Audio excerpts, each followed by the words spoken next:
Убит 10-летний мальчик в России. Это очень жестокое преступление было совершено со стороны одного парня. Хотел бы отметить про наказание. Да, сейчас весь мир переживает, мы тоже переживаем. И будучи юристом, хотел бы напомнить всем, кто смотрит, про ответственность за такого рода жестокие преступления. Согласно нашему кодексу уголовному, да, Узбекистана, а также Уголовный кодекс Российской Федерации, за такого рода преступления предусмотрено жесткое наказание, лишение свободы. От 25 лет до пожизненного могут дать. Да, начинается от 8 лет и до пожизненного заключения.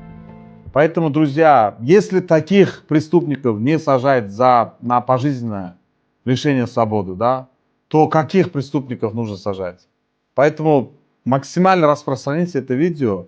В Узбекистане, если тоже, не дай бог, кто-то совершит такое преступление, чтобы они тоже понимали, что весь мир понимал, чтобы на территории Российской Федерации, на территории стран СНГ за совершение такого рода жестких преступлений предусматривается наказание реальное, жестокое, реалистичное, пожизненное срок заключения, именно лишения свободы.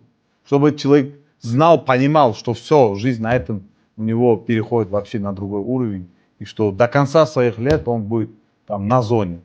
Поэтому вот так вот. А всей семье умершего парнишку желаю терпения. Да, это очень, я не знаю, просто эмоции зашкаливают. Очень неприятный случай. Всем добра, берегите своих детей. А всем, кто виновен в этом, прошу привлечь всех к ответственности.